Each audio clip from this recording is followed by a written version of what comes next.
ഏവർക്കും നമസ്കാരം.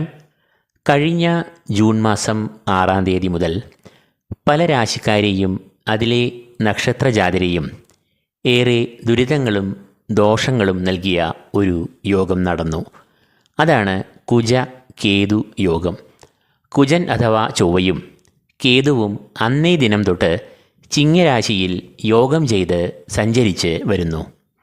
ഈ യോഗം അപൂർവം ചില രാശിക്കാർക്ക് ഗുണഫലങ്ങളെ നൽകിയപ്പോൾ ഭൂരിഭാഗം രാശിക്കാർക്കും ദോഷഫലങ്ങളെയാണ് നൽകിയത്.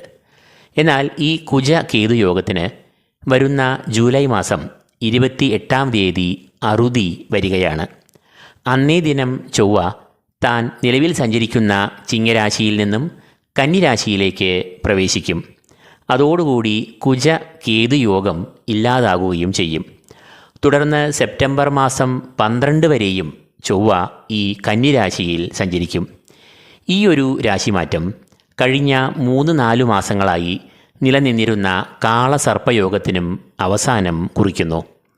അപ്പോൾ ചൊവ്വയുടെ ഈ രാശിമാറ്റവും കുജ കേതു യോഗത്തിൻ്റെ അവസാനവും ഓരോ രാശിക്കാർക്കും എന്തെല്ലാം ഫലങ്ങളെ നൽകുന്നുവെന്ന് നമുക്ക് ഈ പരമ്പരയിൽ കാര്യകാരണസഹിതം പരിശോധിക്കാം. ഇടവക്കൂർ, കാർത്തിക മുക്കാൽ, രോഹിണി, മകയിരം, ആദ്യ പകുതി എന്നീ നക്ഷത്രങ്ങളാണ് ഈ കൂറിൽ വരുന്നത്. ചൊവ്വ നിലവിൽ ഈ കൂറുകാരുടെ 4-ാം ഭാവത്തിലാണ് സഞ്ചരിക്കുന്നത്. ഇതേ ഭാവത്തിൽ കേതുവും ചൊവ്വയോടുകൂടി യോഗം ചെയ്ത് സഞ്ചരിക്കുന്നു. 4-ാം ഭാവം എന്നത് കുടുംബം, സുഖസ്ഥാനം എന്നീ പേരുകളിൽ അറിയപ്പെടുന്നു. 4-ാം ഭാവം എന്നത് ചൊവ്വ, കേതു എന്നീ 2 ഗ്രഹങ്ങളുടെയും അനിഷ്ടഭാവമാകുന്നു. അതുകൊണ്ട് തന്നെ 4-ാം ഭാവത്തിലുള്ള ഈ കുജ കേതു യോഗം ഈ കൂറുകാർക്ക് നിലവിൽ വളരെ ദോഷകരമായ അനുഭവങ്ങളെയാണ് നൽകി വരുന്നത്. തൽഫലമായി ഇവർക്ക് കുടുംബത്തിൽ പലതരത്തിലുള്ള സ്വാരസ്യങ്ങൾ, മനസ്സമാധാനമില്ലായ്മ, മാതാവിന് രോഗാരിഷ്ടതകൾ എന്നിവയെ നേരിടേണ്ട അവസ്ഥകൾ സൃഷ്ടിച്ചിരിക്കാം. കൂടാതെ അകാരണമായ ഭയം, വിഷാദം, ആകുലതകൾ, മാനസികമായ സംഘർഷങ്ങൾ എന്നിവയും വന്നിരിക്കാം.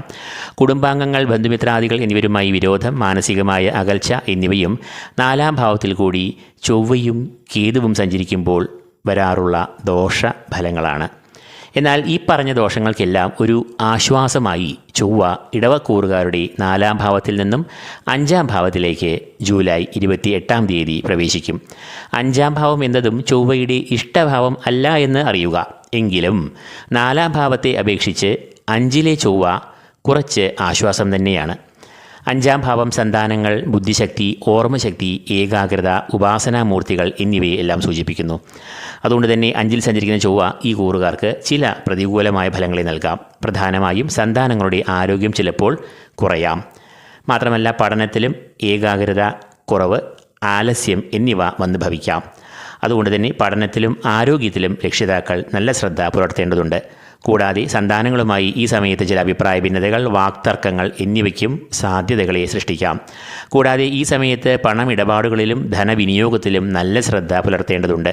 ഇല്ലെങ്കിൽ അത് സാമ്പത്തികമായ പ്രതിസന്ധികൾ, ധനക്ലേശം, ധനനഷ്ടം എന്നിവയ്ക്ക് കാരണമാകാം. കൂടാതെ ശത്രുശല്യവും ഈ സമയത്ത് അധികരിക്കുവാനുള്ള സാധ്യതകൾ ഏറെയാണ്. ചൊവ്വ 5-ാം ഭാവത്തിൽ സഞ്ചരിക്കുന്ന ദോഷങ്ങളെ തടുക്കുവാൻ ഉപാസനാമൂർത്തികളെ നന്നായി ധ്യാനിക്കുക. കൂടാതെ ചൊവ്വയുടെ അധിഷ്ഠാന ദേവതകളായ സുബ്രഹ്മണ്യസ്വാമി, ഭദ്രകാളി എന്നിവരെയും നന്നായി ധ്യാനിക്കുക, വഴിപാടുകൾ കഴിക്കുക. ഈ വീഡിയോ നിങ്ങൾക്ക് പ്രയോജനകരമായെങ്കിൽ ലൈക്ക് ചെയ്യുക. കൂടാതെ നിങ്ങളുടെ പ്രിയപ്പെട്ടവരുമായി ഈ വീഡിയോ ഷെയർ ചെയ്യുക. ഈ ചാനൽ സബ്സ്ക്രൈബ് ചെയ്യാത്തവർ സബ്സ്ക്രൈബ് ചെയ്യുക. ഏവർക്കും ഈശ്വര കടാക്ഷങ്ങൾ നേർന്നുകൊണ്ട് നിർത്തുന്നു. നന്ദി, നമസ്കാരം.